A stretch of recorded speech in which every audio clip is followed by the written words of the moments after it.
नमस्कार प्रिय श्रोताओं, बूंदे पॉडकास्ट में आपका स्वागत है।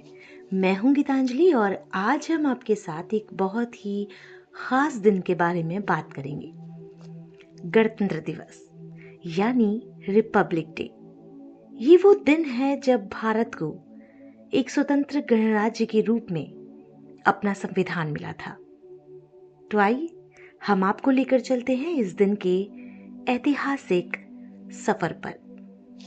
बिल्कुल, गणतंत्र दिवस केवल ध्वजारोहण और परेड का दिन नहीं है, बल्कि ये दिन भारत के गणराज्य बनने की यात्रा को समझने और सम्मानित करने का भी दिन है।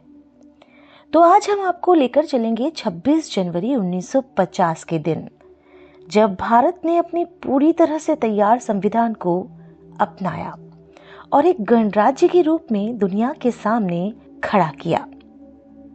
अगर आप हमारा पॉडकास्ट पहली बार सुन रहे हैं तो इसे सब्सक्राइब करना बिल्कुल भी ना भूलें। अपने दोस्तों, रिश्तेदारों के साथ इसे साझा करना ना भूलें, क्योंकि हमारा पॉडकास्ट आपको देता है हर प्रकार का मनोरंजन और जानकारी। लिंक आप हमारे डिस्क्रिप्शन बॉक्स से ले सकते हैं। तो आइए शुरुआत करते हैं कार्यक्रम की। दोस्तों, क्या हम अपने संविधान को समझते हैं? क्या हम उसका पालन करते हैं? क्या हमने कभी कोशिश की है अधिकारों और कर्तव्यों को समझने की? आइए मैं समझाती हूं आपको, एक कहानी सुनाती हूं। क्या है कर्तव्य हमारे? आओ मैं आपको बताती हूं। ये कहानी एक छोटे से गांव के 3 दोस्तों की है, जो भारत के गणतंत्र दिवस पर अपने देश के लिए कुछ बड़ा करने का सपना देखते हैं। ये कहानी उनके संघर्ष, प्रेरणा और देशभक्ति की भावना को दर्शाती है। वे जिस गांव में रहते हैं वहां हालात बहुत अच्छे नहीं हैं। शिक्षा का अभाव, बेरोजगारी, सामाजिक असमानता जैसी समस्याएं हैं। मगर ये 3 दोस्त न केवल अपने जीवन को बदलना चाहते हैं, बल्कि अपने देश के भविष्य के लिए भी कुछ खास करना चाहते हैं। इन 3 दोस्तों का नाम आर्यन, जो गांव का एक युवा लड़का है, जो शिक्षा में अव्वल है और समाज में बदलाव लाने का सपना रखता है। उसकी सोच ऊंची है और वो अपने गांव के बच्चों को बेहतर शिक्षा देना चाहता है। सुरभि, आर्यन की बचपन की दोस्त, जो गांव की एकमात्र महिला डॉक्टर है। वो अपनी शिक्षा और चिकित्सा के जरिए गांव के लोगों को स्वस्थ रखना चाहती है। कृष्ण, एक मेहनती लड़का जो खेतों में काम करता है, लेकिन उसका सपना है कि वो सेना में भर्ती हो और देश की सेवा करे। और है प्रधान जी, गांव के प्रधान, जो राजनीति से घिरे हुए हैं और बदलाव की बजाय पुरानी मानसिकता को बढ़ावा देते हैं। आइए कहानी की शुरुआत करें।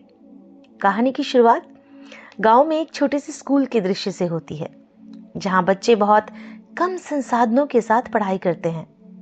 आर्यन, जो अब कॉलेज में पढ़ाई कर चुका है, अपने गांव वापस आता है। वो देखता है कि गांव के बच्चों को अच्छी शिक्षा नहीं मिल पा रही है। गांव में हर कोई सिर्फ खुद के हित में काम करता है और कोई भी समाज में बदलाव लाने की कोशिश भी नहीं करता। आर्यन, सुरभि और कृष्ण अपने गांव के बच्चों के लिए एक नया स्कूल खोलने का फैसला करते हैं। वे मानते हैं कि सही शिक्षा ही एक मजबूत राष्ट्र का निर्माण कर सकती है। लेकिन इस रास्ते में कई कठिनाइयां हैं। पैसे की कमी, प्रधान जी की विपक्षी सोच और गांव के कुछ लोगों की अनिच्छा। गणतंत्र दिवस का दिन करीब आता है और आर्यन का सपना होता है कि इस दिन तक गांव में एक छोटा सा स्कूल शुरू किया जाए, ताकि हर बच्चा अपनी शिक्षा प्राप्त कर सके। सुरभि, जो गांव की डॉक्टर है, उसे भी लगता है कि सिर्फ शिक्षा ही नहीं, बल्कि लोगों को स्वास्थ्य के प्रति जागरूक करना भी जरूरी है।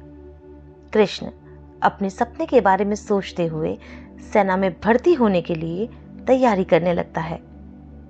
लेकिन प्रधान जी अपने वोट बैंक के कारण किसी बदलाव के पक्ष में नहीं है। वह बदलाव के खिलाफ खड़ा होता है और आर्यन, सुरभि और कृष्ण के सामने बड़ी मुश्किलें खड़ी करता है। लोग कहते हैं ये सब सिर्फ एक सपना है, किसी बदलाव के लिए तैयार कौन है? आर्यन को यह समझ आता है कि अगर वो सिर्फ अपनी लड़ाई अकेले लड़ेगा तो कुछ नहीं बदल सकता। उसे गांव के लोगों का साथ चाहिए। वह गणतंत्र दिवस के दिन गांव के लोगों को एकजुट करने के लिए एक सभा बुलाता है। वहां पर वो उनके सामने ये रखता है कि अगर हर एक नागरिक अपने कर्तव्यों को समझे और अपनी जिम्मेदारियों को निभाए तो बदलाव जरूर संभव है। गणतंत्र दिवस का दिन आता है। पूरे गांव में उत्सव का माहौल होता है। आर्यन ने प्रधान जी से मुलाकात की, उन्हें समझाया कि अगर गांव का विकास होगा तो उनके लिए भी राजनीतिक लाभ होगा। साथ ही सुरभि ने गांव के लोगों को ये दिखाया कि अगर स्वास्थ्य का ध्यान रखा जाए तो वे सब लंबे समय तक स्वस्थ रह सकते हैं। कृष्ण, जो अब सेना में भर्ती होने का सपना देख रहा है, गांव के बच्चों को ये बताता है कि देश की सेवा का कोई एक रास्ता नहीं है, हमें हर क्षेत्र में योगदान देने की आवश्यकता है। उनकी बातें सुनकर गांव के लोग एकजुट हो जाते हैं। आर्यन, सुरभि और कृष्ण की मदद करते हैं। वे मिलकर गांव में एक नया स्कूल खोलने का निर्णय लेते हैं। साथ ही कृष्ण को सेना में भर्ती होने के लिए प्रोत्साहित करते हैं। गणतंत्र दिवस के अवसर पर गांव में ध्वजारोहण समारोह होता है और सभी लोग एकजुट होकर संविधान की शपथ लेते हैं। इस दिन गांव के छोटे से स्कूल की शुरुआत होती है, जो भविष्य में हजारों बच्चों के लिए एक नया रास्ता बनाएगा। प्रधान जी भी अपने पुराने विचारों को छोड़कर बदलाव का समर्थन करते हैं।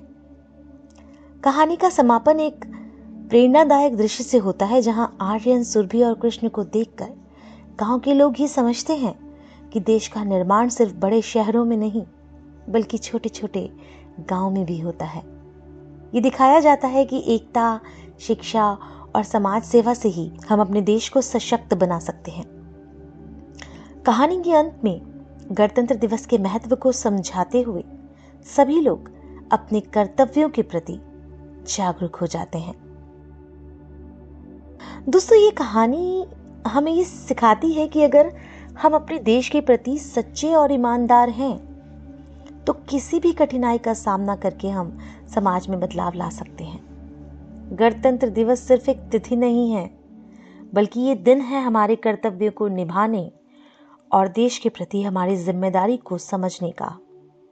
तो आइए इस गणतंत्र दिवस अपने अधिकारों और कर्तव्यों को समझें, जानें और मानें। आप सुन रहे थे बूंदी पॉडकास्ट। अगली बार फिर मिलेंगे एक नए विषय के साथ। आप सुनते रहिए बूंदी पॉडकास्ट, जहां आपके लिए आता रहेगा कुछ ना कुछ खास। आपको हमारे कार्यक्रम कैसे लगते हैं, आप और क्या सुनना पसंद करेंगे? आपके सुझाव, आपके विचारों का हम दिल से स्वागत करते हैं। आप अपनी प्रतिक्रिया हम तक ईमेल के माध्यम से भी पहुंचा सकते हैं। हमारा ईमेल आईडी है bundi.podcast@gmail.com। गीतांजलि आपसे इजाजत चाहती है, फिर मिलेंगे। नमस्कार।